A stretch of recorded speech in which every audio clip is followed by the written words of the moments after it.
Ciao, my loves. Welcome to Drawing Down the Stars, and this is Gemma with your 12th lunar month reading and overview.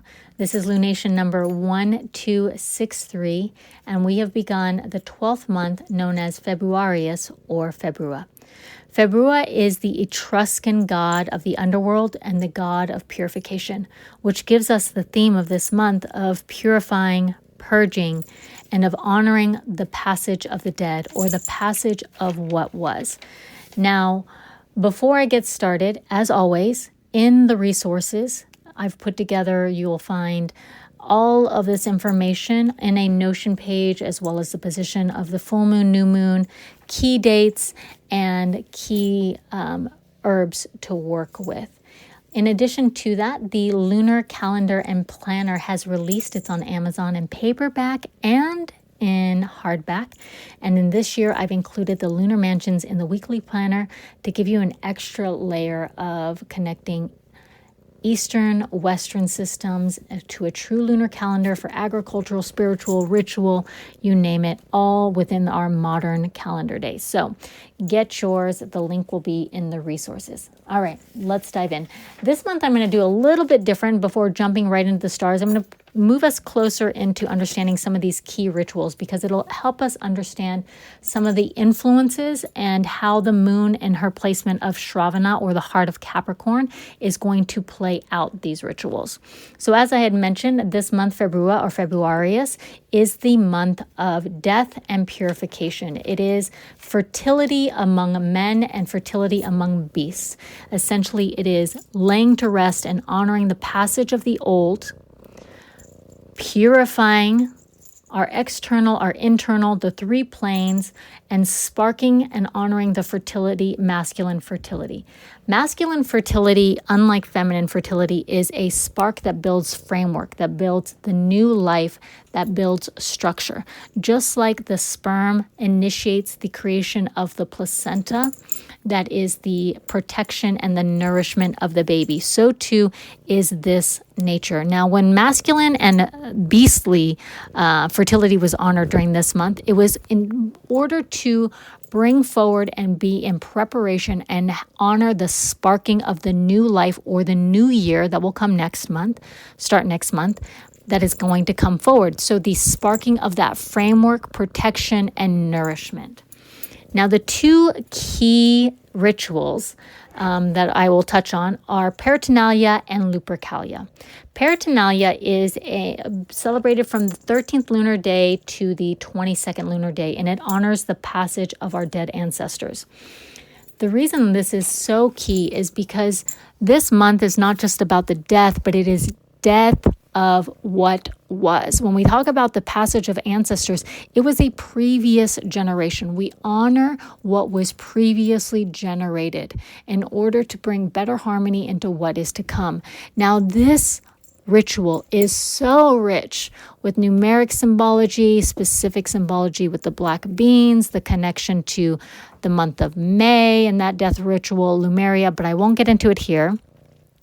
I will get into it on the Notion page, but it is a very important ritual in terms of connecting masculine fertility, feminine fertility, and the honoring of the past generation in order to resurrect a new resurrection of abundance. Now, the second key ritual is Lupercalia. Lupercalia stands for the root word of wolf, lupo, and it was conducted by the priests called a Luperci. Now, this ritual honored the god Faunus, or in Greek equivalent, the god Pan, who was the god of the wild. It was half goat, half man, and he was the god of the forest.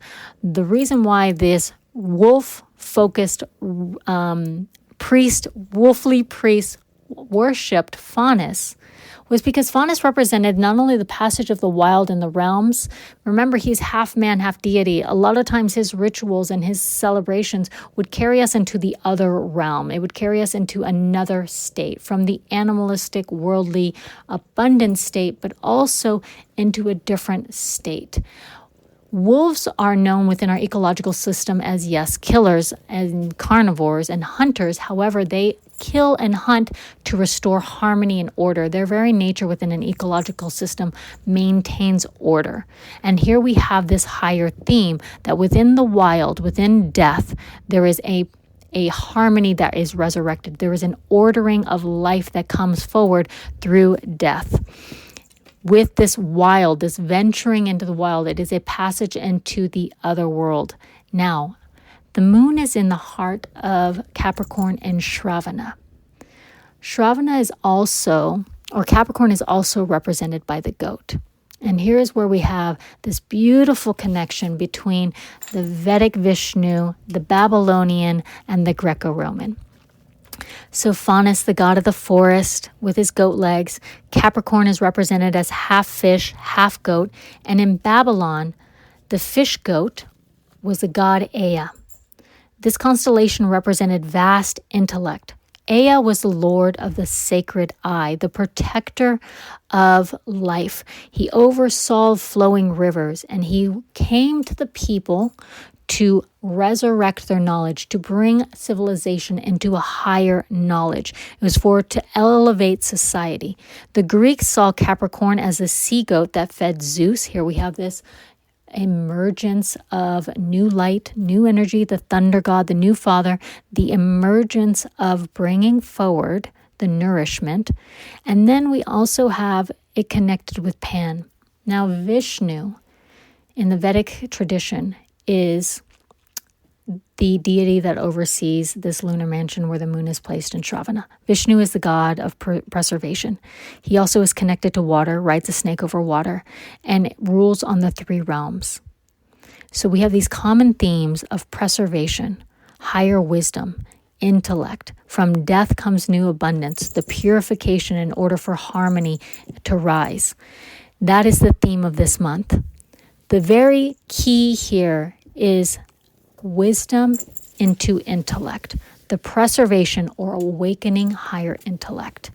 And that all happens through the purification and also the sparking of that masculine fertility that is within all of us. All right, let's dive into the stars and see how all of this plays out. The moon and the sun meet at 15 degrees in Shravana, which is in the heart of Capricorn. Now, there are a few key planetary influences, such as Mars retrograde in Gemini in the lunar mansion of Purnavasu, which is a Jupiter influence. Jupiter retrograde in Taurus in Rohini, and Venus moving in exaltation into Pisces. Let me just touch on this. Venus is in an exaltation of an exaltation. She enters into this position is 3 degrees and 20 minutes. That means Venus is in her most pristine position where the energy is unencumbered. It is pure archetypal energy and her purest essence comes through. Now, Venus and Jupiter have also another exchange. Jupiter, as I mentioned, is retrograde in Taurus, Venus's house, and Venus is currently in Jupiter's house of Pisces. That means that they will play an interplay to work together to elevate this higher intellect and wisdom to beautify, but Venus plays a specific role. Venus is the teacher of our demons. She's a different type of benefactor. If Jupiter is the number one benefacting influence, Venus is secondary. So here we have this beautiful interplay between these benefactors.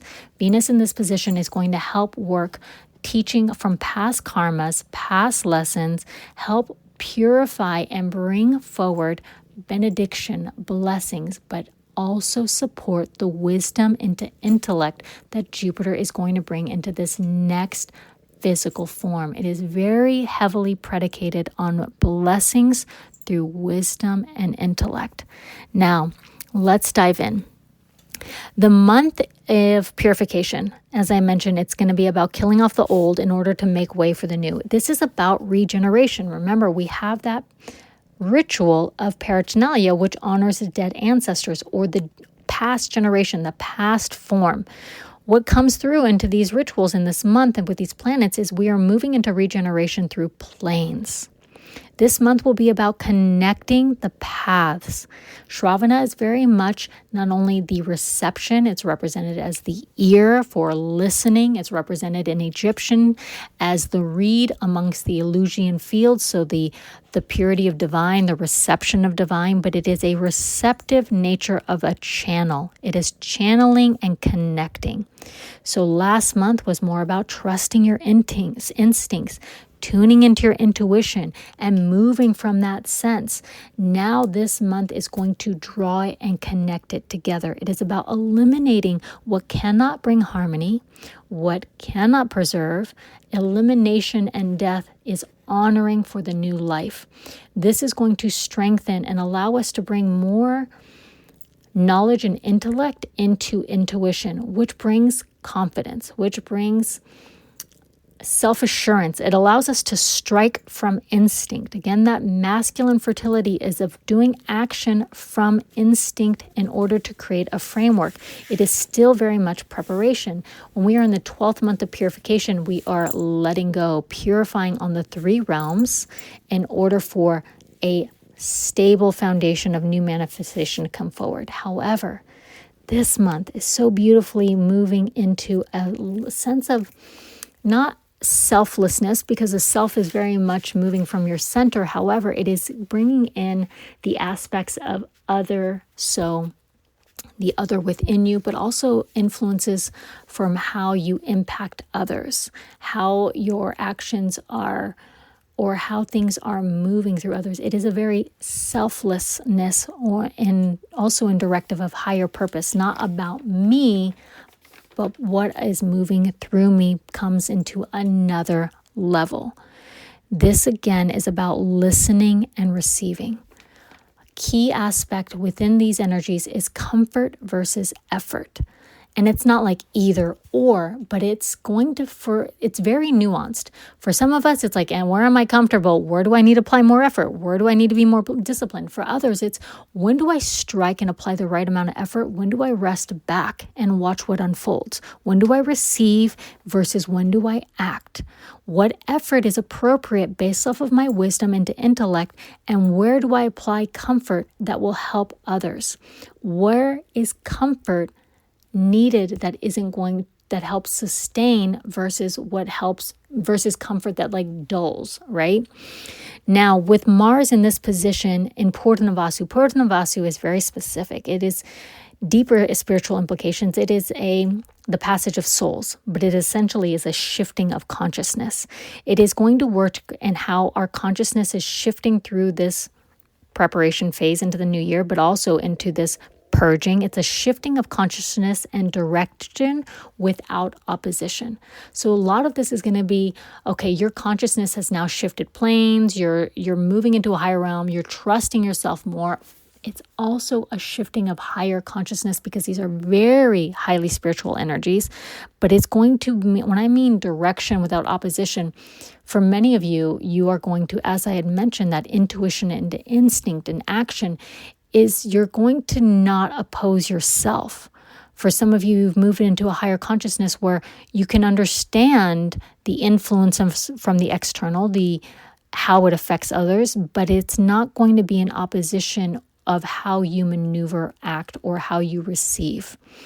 This is a very amazing energy that works to shift and change direction that is not going to stir the plate. It basically is helping strengthen directive from the inner sense and bringing things together. Now with Venus in its highly exalted place, as I had mentioned, the most auspicious position, it's going to help us understand our spiritual journey. For many of us, this is going to magnify the blessings that are both received by Venus and Jupiter, but it is magnifying what was and how we are going to move it forward, right? So it is receiving and connecting on how things come forward. Now, this is going to be, as I mentioned, it is very spiritualizing energy. That means a lot of us will understand our path, understand which path to take, and understand Venus being the teacher of our demons will understand how certain distractions or certain addictions or certain lesser natures are to be better integrated, which is a higher wisdom. How we apply that is greater intellect, and how we bring it together is truly spiritualization. Now, with this, it's going to merge it together. We're going to be able to see how things come together within us and around us. This month will shift our intuition into a new conscious plane. Normally, when a spiritualization happens in many senses, it spiritualizes the current form, right, to exalt form. This is totally different. This is spiritualization that integrates into creation. Okay, it is not integrating into materiality as it is now, but it is actually spiritualization that creates and integrates all the components in order to create a new manifestation based off of a higher realm of mind perception. This is very much going to shift mind and perception. Normally, Shravana is really strengthening the receptive nature of the inner voice and the divine direction and benediction. All of these forces within this month is going to shift how our inner consciousness bridges between conscious and subconscious self. So when I talk about this bridge, it's going to happen on multiple levels. Well, first, let's talk about subconscious. Subconscious mind is the governor. You're going to see what rules you, how it rules you, how you maneuver, and you're going to be more conscientious of those things. You're also going to be more conscientious of the interplay behind the scenes and how you want to bring those forward. You'll be more conscientious of the interplay around you. You become more conscientious of maybe other people's motives as well and how they maneuver and how they play in. It's not a tit for tat. It is piecing all the puzzles together to bring forward a new amalgamation. Okay. Another point of this bridging of consciousness that happens on planes is it's going to bridge the higher self of spirituality that is creating a different type of material resonance. It is going to create a different type of how you manifest and resonate within your material world. It's going to bring and bridge your inner world to your outer world. Okay, this bridging is on multiple levels. I talked about the 3 planes, but it's really going to work from very subtle to gross. When I mean gross, I mean it is your physical, how you play with reality versus how your mind interplays with reality and how you dream through reality and how you sense through reality. Now, with Venus and Jupiter, they will work to expand your knowledge. Remember, I talked about that previous god, the Babylonian Ea and Vishnu.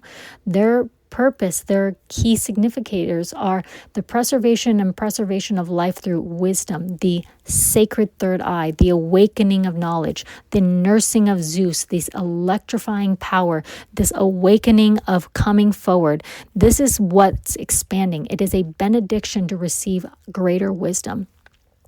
Now, it is wisdom into intellect. With these energies, it is wisdom into directive. It is courage into action, but it is action from inner inclination, not action for the sake of action. And let me just say this. A lot of this action is not maybe just doing. It is also a sparking, right? When we talk about the subtle plane, it is a sparking, an igniting, a lightning, a revelation, a aha connection, the difference between comfort and effort. It is a wisdom of what is awakening and it is activating. This fertility of masculine energy starts to create a new structure, a new framework. And this activation is going to help from this inner inclination, this reception. Communication is key. It's going to be from lessons, as I talked about, from your past. These planets and these energies and their placement play a little bit on karmic redemption. So it's not redemption like I did bad and now I have to redeem myself. It is maybe a mulligan. If you can see how a pattern will play out, you will have a greater intellect and wisdom and new perception and a new conscious level of how you maneuver. It is also going to be how we create and communicate, how we receive that communication, and how we move that and stack it into our path. Now, communication, verbal, yes. Communication, audio, listening to it, receiving it internally, intuition, yes.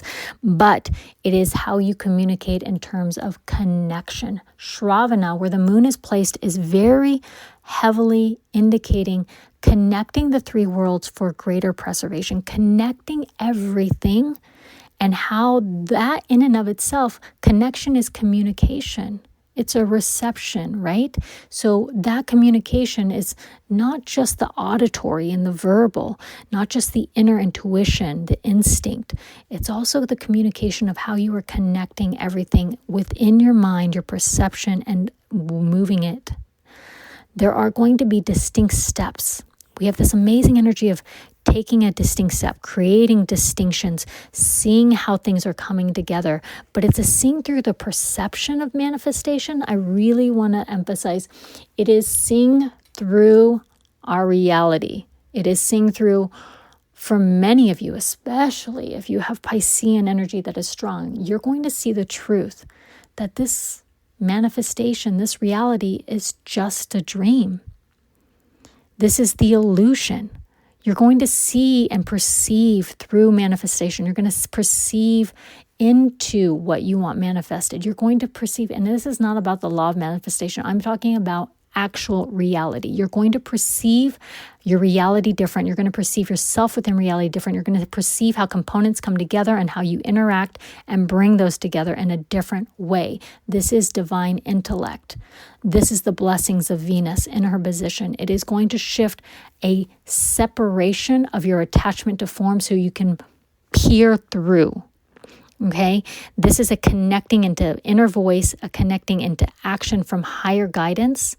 And that is what I'm talking about manifestation. For many of you, you will see how key components are coming together and your dreams are coming to fruition, or your previous efforts are coming to fruition.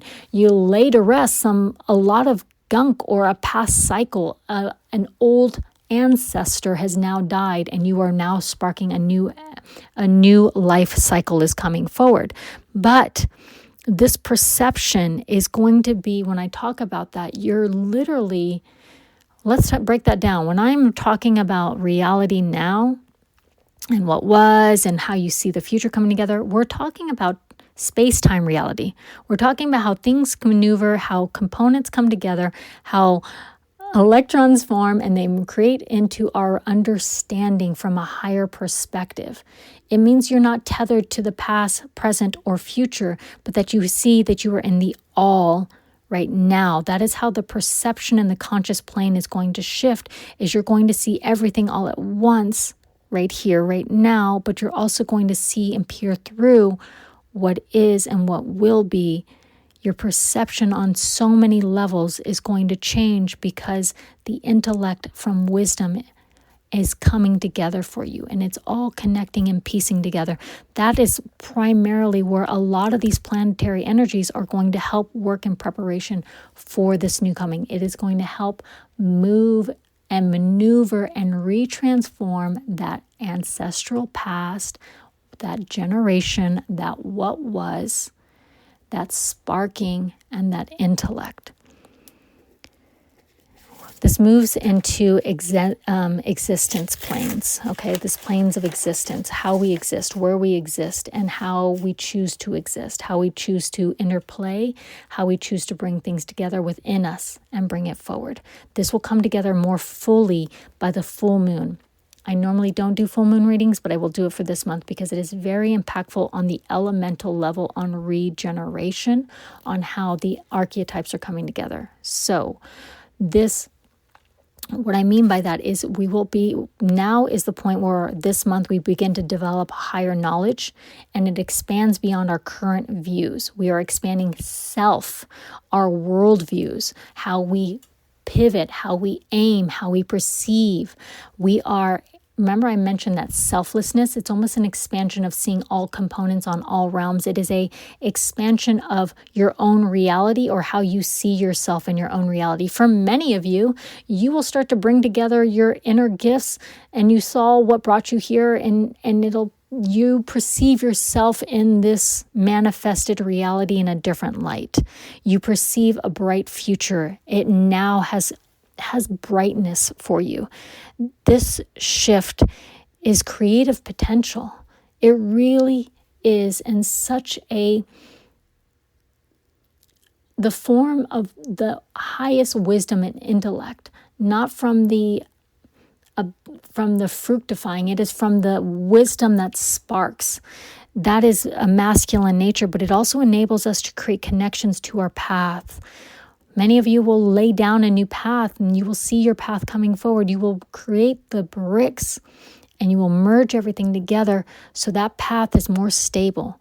That how you walk through this world, how you create your reality, and how you see your role in this dance is going to be backed by wisdom, intelligence, and the beauty of you trusting your instincts. Now remember, this month is about purify. Purify your physical, purify your mental, lay to rest, honor the dead, spark what needs to move in you, and tune in, listen from within and from without. All right, my loves, that's it for this month's reading. And as always, lots and lots of love. I'll include the link to the lunar calendar planner below, as well as the resources to that Notion page. Tanti tanti baci. Ciao.